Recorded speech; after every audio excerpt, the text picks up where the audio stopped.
BJP से बड़प्पन की उम्मीद करना बेमानी है और नरेंद्र मोदी से बड़ा दिल दिखाने की आशा करना बेवकूफी। कुछ ऐसा ही 18वीं लोकसभा का सत्र शुरू होने पर हुआ।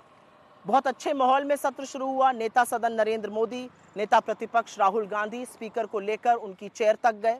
राहुल गांधी ने खुद पहल की, हाथ बढ़ाकर मिलाया और कहा, पुरजोर तरीके से कहा कि हम आपका समर्थन करेंगे, हम सदन चलाने को तैयार हैं आपके साथ मिलकर, बशर्ते लोगों की आवाज का दमन न किया जाए, बशर्ते लोगों की आवाज को बढ़ चढ़कर रखने दिया जाए, विपक्ष को भी।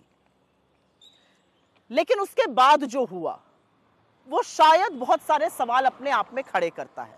अगर बीजेपी चाहती तो इस बात को आगे बढ़ाती, एक सौहार्द के माहौल में सत्र होता।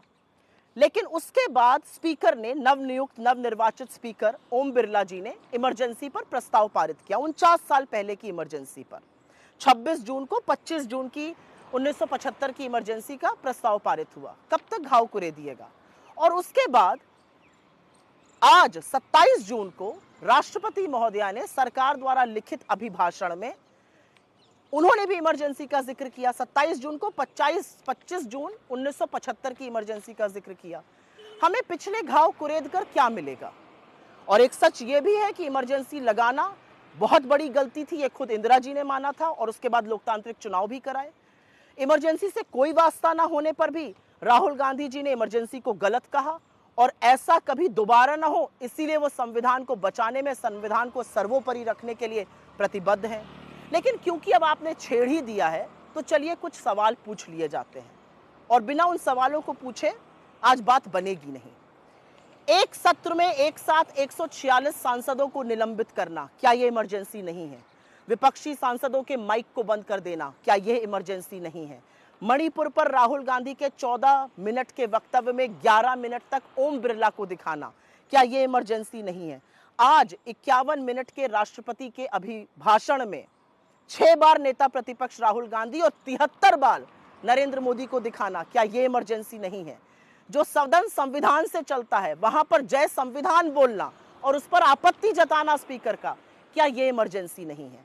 क्या यह इमरजेंसी नहीं है कि काले कृषि कानून हो गए, सीए हो गया, भारतीय सुरक्षा संहिता हो गई, भारतीय न्याय संहिता हो गई, भारतीय साक्ष्य अधिनियम हो गया, ये सब बड़े बड़े जबरन वॉइस वोट से पास कराना इमरजेंसी नहीं है? क्या 35% बिल 1 घंटे से कम की चर्चा पर पास करा देना इमरजेंसी नहीं है? क्या मात्र 16% बिल को स्थायी समितियों को भेजना इमरजेंसी नहीं है? क्या बिना आपस में विपक्ष से विचार विमर्श किए गांधी की, बाबा साहब अंबेडकर की, छत्रपति शिवाजी महाराज की मूर्तियों को संसद के एक बियाबान इलाके में डाल देना इमरजेंसी नहीं है?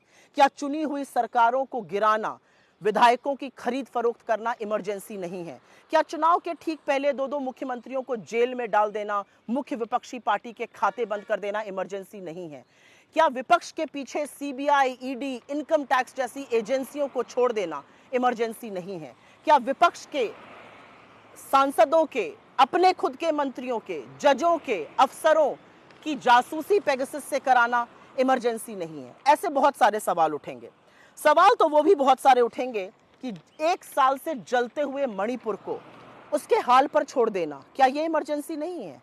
चीनी अतिक्रमण के खिलाफ आक्रोशित लद्दाख की तरफ मुड़कर भी ना देखना, क्या यह इमरजेंसी नहीं है?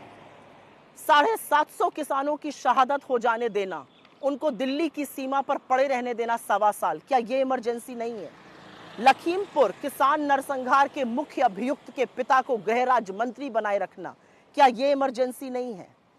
क्या यह इमरजेंसी नहीं है कि छात्र अगर बेरोजगारी से त्रस्त होकर प्रदर्शन करें तो उन पर लाठी चार्ज किया जाता है, अगर धरना प्रदर्शन करें तो उनको जेल में भेजा जाता है? क्या यह इमरजेंसी नहीं है?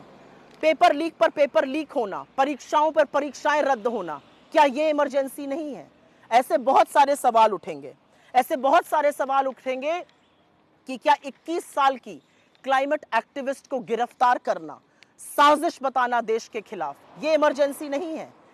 क्या मीडिया को चरण वंदन के लिए मजबूर करना इमरजेंसी नहीं है?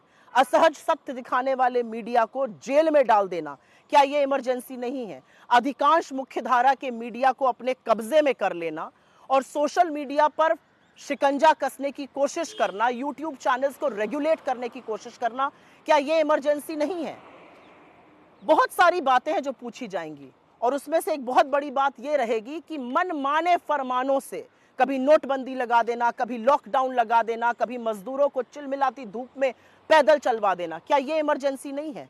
और क्या हर बार औरतों के खिलाफ जब अपराध होता है और आरोपी के साथ आप खड़े होते हैं, संरक्षण आप देते हैं, क्या यह इमरजेंसी नहीं है? ऐसे बहुत सारी बातें हैं जिस पर सवाल पूछा जाएगा, लेकिन कब तक हम इमरजेंसी का नाम लेकर ध्यान भटकाते रहेंगे? इमरजेंसी गलत थी, इमरजेंसी नहीं लगनी चाहिए थी। आज 49 साल बाद युवा पूछ रहा है मेरी नौकरी का क्या हो रहा है। युवा पूछ रहा है पेपर लीक में एक के बाद एक लोग संलग्न होते जा रहे हैं, कुछ आपके घटक दल के नेता हैं, उनके बारे में क्या हो रहा है। युवा पूछ रहा है मेरे रोजगार के बारे में आपका क्या विचार है। पूछ रहे हैं लोग कि रेल हादसे कैसे रुकेंगे। पूछ रहे हैं लोग परीक्षाएं रद्द होनी कब बंद होंगी। पूछ रहे हैं लोग जम्मू कश्मीर में बड़ी बड़ी डींगे आपने हाकी, कब वहां पर आतंकी मुठभेड़ें होनी बंद होंगी। ऐसे बहुत सारे सवालों का जवाब दीजिए। पुराने घाव कुरेद कर कोई देश कभी आगे नहीं बढ़ सकता है। लेकिन अगर आपकी यही मंशा है तो यही सही, पहले जो सवाल पूछे गए उनके भी जवाब देने की हिम्मत जुटाइए।